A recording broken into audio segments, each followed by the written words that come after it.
કેમ છો મિત્રો? આજે આપણે જીસેટ હિસ્ટ્રીનું 2003નું પેપર જોઈશું. એમાં પણ 50 ક્વેશ્ચન હતા, તો એક પછી એક આપણે સોલ્વ કરીએ. પહેલો ક્વેશ્ચન છે, સિંધુ ખીણની સંસ્કૃતિનું સૌથી લાક્ષણિક તત્વ કયું હતું? તો આમ તો ઘણા બધા લક્ષણો હતા, પણ સૌથી ઉડીને આંખે વળગે એવું લક્ષણ કયું? તો નગર નિયોજન છે, ટાઉન પ્લાનિંગ, એ સિંધુ ખીણની સંસ્કૃતિનું સૌથી અગત્યનું લક્ષણ છે. સેકન્ડ ક્વેશ્ચન છે, ઉપનિષદો કોની સાથે સંબંધિત છે? તો ઉપનિષદો તત્વજ્ઞાનીય ચિંતન, ફિલોસોફિકલ મેડિટેશન સાથે સંકળાયેલી છે. અને ઉપનિષદોની જો સંખ્યા પૂછવામાં આવે તો એ 108 ઉપનિષદો છે. સૌથી જૂનામાં જૂની ઉપનિષદ છંદોગ્ય ઉપનિષદ છે. વૈદિક કાર્યો કઈ નદીના કાંઠે પોતાનો ધાર્મિક વિધિઓ કરતા હતા? તો સરસ્વતી નદીને કિનારે વૈદિક કાર્યો પોતાની ધાર્મિક વિધિ કરતા હતા. એવું પૂછવામાં આવે, આ ક્વેશ્ચન પૂછાયો નથી પણ પૂછાઈ શકે કે સૌથી વધુ પવિત્ર માનવાવાળી ઋગ્વૈદિક કાલીન નદી કઈ? તો એ પણ સરસ્વતી જ છે. આ ઉપરાંત એવો પ્રશ્ન પૂછાઈ શકે કે સૌથી વધુ ઋગ્વેદમાં ઉલ્લેખ થયો હોય એવી નદીનું નામ જણાવો, તો પણ સરસ્વતી નદી જ છે. એટલે આપણે આ ક્વેશ્ચન ખૂબ મહત્વનો છે. એ પછી છે, નીચેમાંથી કયા રાજાએ સિકંદરને હરાવ્યો ન હતો? હવે આવા ક્વેશ્ચનમાં ન શબ્દ ખૂબ મહત્વનો બને છે, કારણ કે એનાથી આપણા આન્સર નક્કી થશે. તો પોરસ, માલવો અને આંબી આ ત્રણને હરાવ્યા હતા, અને ચોથો જે નતો હરાવ્યો એનું નામ નંદ છે. એટલે આપણે યાદ રાખીશું કે પોરસ, માલવો અને આંબી આ ત્રણને હરાવ્યા હતા સિકંદરે. ગુજરાતમાં સુદર્શન તળાવનો ઉલ્લેખ કયા અભિલેખમાં મળે છે? તો રુદ્રદામાનો જે જુનાગઢ અભિલેખ છે એમાં સુદર્શન તળાવનો ઉલ્લેખ છે. જુનાગઢ નું જે સુદર્શન તળાવ છે એ કઈ નદીને કિનારે છે? આમાં પેટા ક્વેશ્ચન બની શકે, તો આપણે એ પણ જોઈ લઈશું. તો એ સુવર્ણરેખા નદીને કિનારે છે. એ પછીનો ક્વેશ્ચન, બૌદ્ધ ધર્મના પ્રતીક કયા છે? તો હાથી, ચક્ર અને વૃક્ષ. હાથી, ચક્ર અને વૃક્ષ બૌદ્ધ ધર્મના પ્રતીક છે. 10 રાજાઓનું યુદ્ધ આ ઋગ્વેદ સાથે સંકળાયેલ છે, એમાં ઉલ્લેખ મળે છે. સાંચીનો સ્તૂપ અશોક સાથે સંબંધિત છે. સપ્ત સંવતને શરૂ કરનાર કનિષ્ક હતા, અને સારનાથ એ બુદ્ધ સાથે સંબંધિત છે. અહીંયા જે સંબંધિત હોય એને ટીક કરવાના હતા.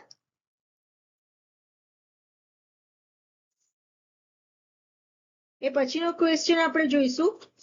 તો નીચેમાંથી કઈ યુનિવર્સિટીમાં કૌટિલ્યએ પોતાનું પ્રારંભિક શિક્ષણ મેળવ્યું?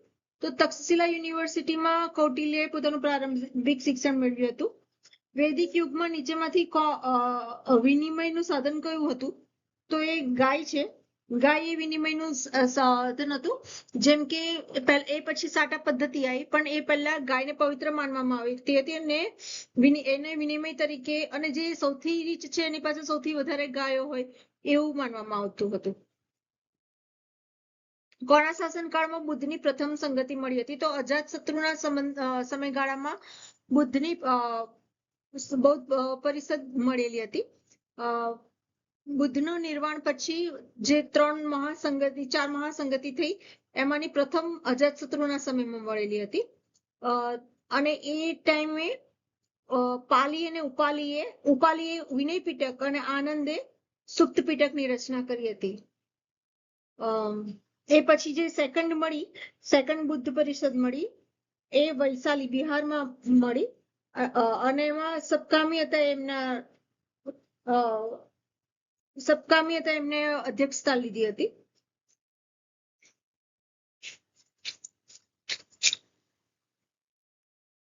ગુપ્ત વહીવટી તંત્રનું મુખ્ય લક્ષણ કયું છે? તો વિકેન્દ્રીકરણ, ડિસેન્ટ્રલાઇઝેશન છે.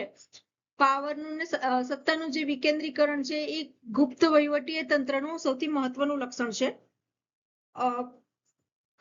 આપણે ગુપ્ત વિકેન્દ્રીકરણનો ખ્યાલ પંચાયતી રાજ સાથે પણ સંબંધિત છે, પણ આ એ જ પંચાયતી રાજ જે અત્યારે આપણે જીવી રહ્યા છીએ, જેમાં આપણે અનુભવી રહ્યા છે, એ જ પંચાયતી રાજ ગુપ્ત વહીવટી તંત્રમાં એના પાયા નખાયા હતા. કયા યુગમાં ઇલોરાના કૈલાસ ગુફાનું ઉત્ખનન કરવામાં આવ્યું? રાષ્ટ્રકૂટના સમયમાં. સંગમ સાહિત્યનો મુખ્ય સૂર શું હતો? પ્રેમ, ધર્મ અને તત્વજ્ઞાન. સંગમ સાહિત્ય છે સાઉથમાં દક્ષિણમાં સંગમ સાહિત્ય ની સંગમ સાહિત્ય થયું અને એ પ્રેમ, ધર્મ અને તત્વજ્ઞાન સાથે સંબંધિત છે. નીચેમાંથી કયા ચીની મુસાફરે સંપૂર્ણ ભારતનો પ્રવાસ કર્યો હતો? તો યુવાન ચ્વાંગ જે છે એમને સંપૂર્ણ ભારતનો પ્રવાસ કર્યો હતો.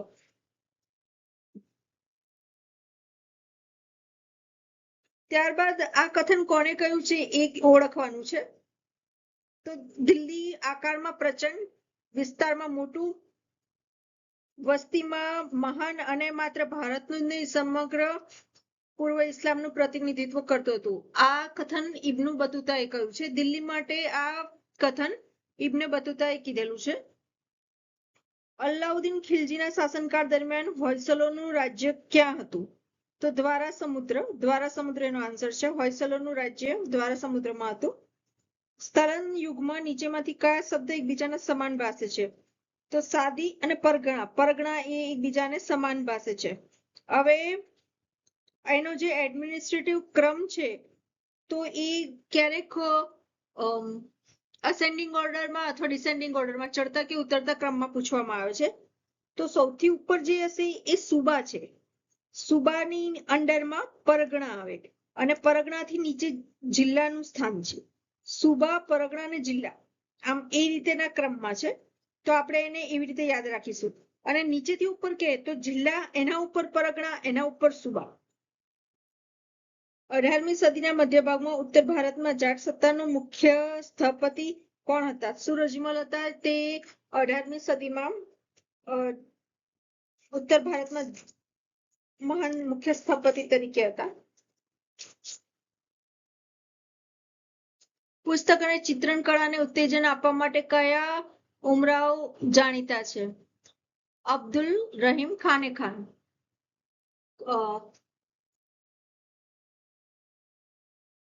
લોધી વંશમાં કબરની વિશેષતા જે હતી એ કઈ? તો કે ડબલ ગુંબજ. આ 3 પેપર આપણે સોલ્વ કર્યા. 2002 ના 2 છે, 1 ડિસેમ્બરનું છે અને જાન્યુઆરી 2002 નું. એ 2 પેપર સોલ્વ કર્યા અને આ 3જું. તો આમાં 2 વખત આ પ્રશ્ન પૂછાઈ ગયો.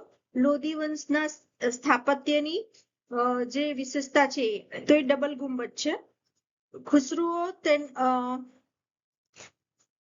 ઓકે.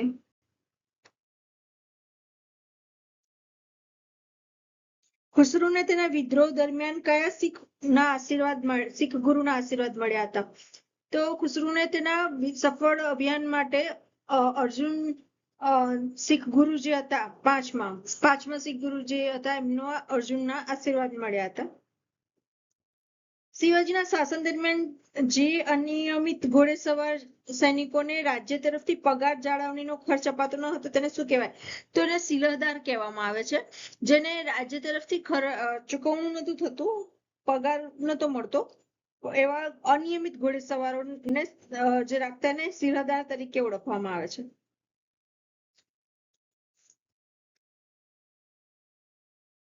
હવે અહીં અંબર જે છે એ સ્થાનનું નામ છે અને એના સામે શાસકનું કયા વંશ હતો તેનું નામ છે. તો અંબર એ કછવાહા સાથે સંબંધિત છે. જોધપુર એ રાઠોડ સાથે, કોટા એ હાટા સાથે અને ઉદયપુર છે એ સિસોદિયા સાથે સંબંધિત છે. આઈએમપી ક્વેશ્ચન છે. અંબર એ કછવાહા સાથે, જોધપુર છે એ રાઠોડ સાથે, કોટા એ હંટા સાથે અને ઉદયપુર છે એ સિસોદિયા વંશ સાથે સંબંધિત છે. હું કાબામાં પણ નથી અને કૈલાસમાં પણ નથી. આ વિધાન કોણે કર્યું છે? આપણે ઓળખીએ છીએ કબીરજીના જે દોહાને નાનપણથી ભણતા આવ્યા છીએ. તો એ ઈશ્વરના જે સ્વરૂપને માને છે. અહીંયા એનો વાત છે કે હું કાબામાં પણ નથી અને કૈલાસમાં પણ નથી. એ ઈશ્વરના સ્વરૂપની અહીંયા વાત કરી છે અને ઓળખવાના હતા આપણે. બધા ઉમરાવો અને સેનાપતિઓ એ ખેડૂત પાસેથી કરવેરા તરીકે માત્ર અનાજ કે જમીન ઉપર જે ઉગતું હોય તે જ લેવું, રોકડમાં કેશ લેવું નહીં. આવો આદેશ કોને આપ્યો હતો? તો અલાઉદ્દીન ખિલજી હતા. એમને એવો આદેશ આપ્યો હતો કે જમીન પરનો પાક જે છે એ લઈ શકાય પણ કેશમાં કોઈ લેવું નહીં. એ પ્રકારનો આદેશ અલાઉદ્દીન ખિલજીનો હતો. નૂરજહાંના ઝુંટામાં કોણ હતા, જોડાયેલા કોણ હતા? નૂરજહાંએ ઝુંટાનું સ્થાપના કરી હતી અને એ જૂથ, ઝુંટા એટલે જૂથ, તો એમાં કોણ હતા? તો કે ખુર્રમ, નૂરજહાં અને આસફ ખાન, આ ત્રણ હતા. હવે કોણ નતા? તો નૂરજહાં જે છે એ જહાંગીરના પત્ની હતા, પણ એમને પોતાના જૂથમાં પોતાના પતિ જહાંગીરને જ નતા રાખ્યા. ખુર્રમ અને આસફ ખાન, એક આસફ ખાન એમના પિતા અને ખુર્રમ એમના ભાઈ હતા, અને નૂરજહાં, આ ત્રણેય ગુટ્ટા જૂથમાં હતા, જ્યારે જહાંગીરે પોતાના પતિને ઝુંટા જૂથમાં સામેલ કર્યા ન હતા. અલાઉદ્દીન ખિલજીના પાસે કેટલા ગુલામો હતા? અલાઉદ્દીન ખિલજીના સમયમાં 50,000 ગુલામો હતા. સૌથી વધારે કહેવામાં આવે છે આ સ્લેવ્સની સંખ્યા. બહમની રાજ્યનો સ્થાપક ખ્વાજા મહમૂદ ગાવા નું મૂળ સ્વરૂપ કયું હતું? તો ઈરાની હતા એ.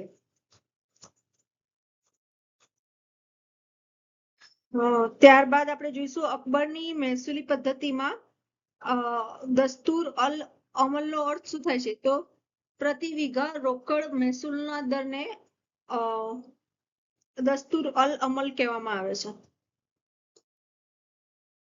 મદ્રાસમાં રૈયતવારી પ્રથા શરૂ કરનાર મુનરો હતા. મદ્રાસમાં મુનરો, એવી રીતે આપણે શોર્ટ ટિપ્સમાં યાદ રાખી શકીએ. મદ્રાસ મુનરો. આ ઉપરાંત અન્ય પદ્ધતિઓ પણ છે, પણ આમાં મદ્રાસ ને મુનરો છે આન્સરમાં. સૌપ્રથમ કયા રાજ્યએ સહાયકારી સંધિ સ્વીકારી? તો હૈદરાબાદે. આપણે જાણીએ છીએ કે વેલેસ્લીએ સહાયકારી યોજના સ્વીકારી, અને વેલેસ્લીએ આ યોજના શરૂઆત કરી હતી, અને હૈદરાબાદના જે નિજામ હતા એમને સૌ પ્રથમ આ સહાયકારી યોજના સ્વીકારી હતી. ભારતીયો માટે શિક્ષણમાં ગરણ ફેડરેશનનો સિદ્ધાંત કોણે રજૂ કર્યો? મેકોલોએ જે છે ભારતીય શિક્ષણ પદ્ધતિમાં ઘણા બધા ફેરફારો લાયા, અને એમને આ ગારણનો સિદ્ધાંત લાવ્યા હતા.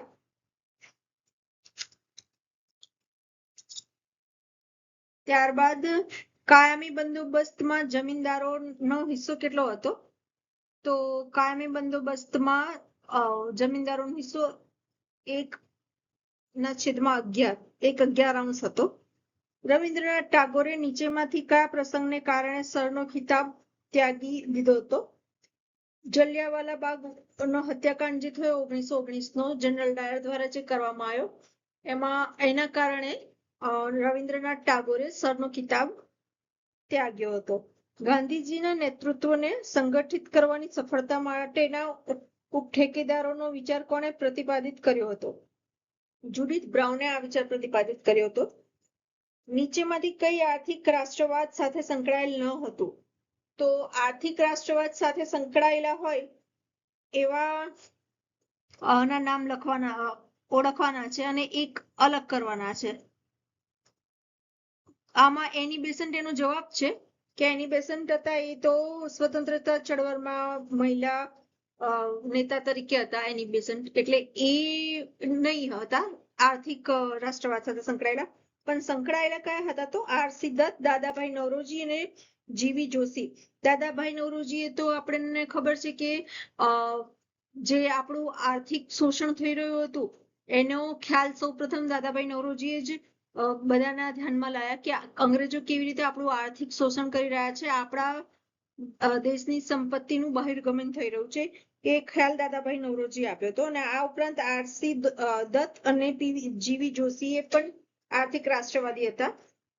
બંગાળના ભાગલાનો વિરોધમાં રાષ્ટ્રવાદીઓની ચળવળ નીતિ તરીકે કયા હથિયારનો ઉપયોગ કર્યો હતો? તો સ્વદેશી અને બહિષ્કારના ઉપયોગ કર્યો હતો.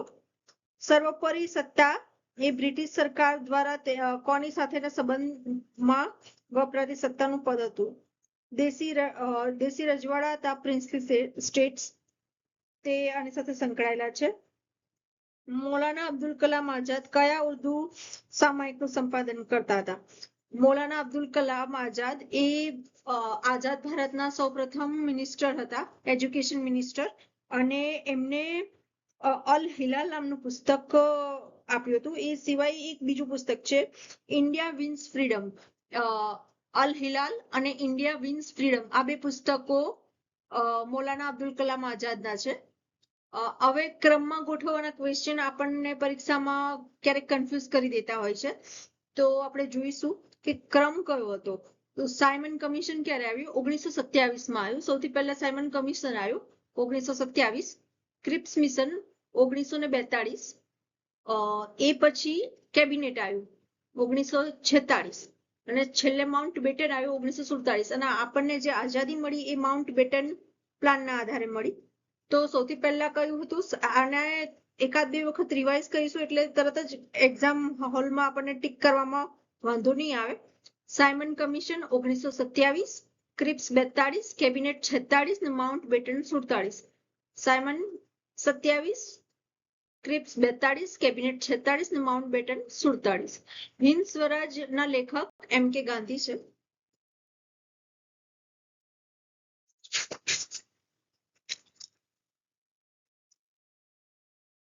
પછી સરદાર વલ્લભભાઈ પટેલ, તો એ ગુજરાત સાથે સંકળાયેલા છે. પછી રાજગોપાલાચારી, આપણે સરદાર વલ્લભભાઈ પટેલને તો ભૂલી જ ના શકીએ, એમના પ્રધાનને. આપણે જે અત્યારે યુનાઇટેડ છે એનું કારણ જ વલ્લભભાઈ પટેલ છે. રાજગોપાલાચારી મદ્રાસ સાથે એમનું વતન ને ત્યાંથી સંકળાયેલા છે. રાજેન્દ્ર પ્રસાદ બિહારના. મૌલાના અબ્દુલ કલામ આઝાદ બંગાળના છે. વિનોબા ભાવે ભૂદાન મુવમેન્ટ શરૂઆત કરી હતી. સર સૈયદ ખાન, અલીગઢ ચળવળ જે હતી એ સૈયદ ખાન દ્વારા શરૂ કરાઈ હતી. વલ્લભભાઈ પટેલે બારડોલી સત્યાગ્રહ કર્યો અને આરજી ભંડારકરે પ્રાર્થના સમાજ સાથે સંકળાયેલા છે.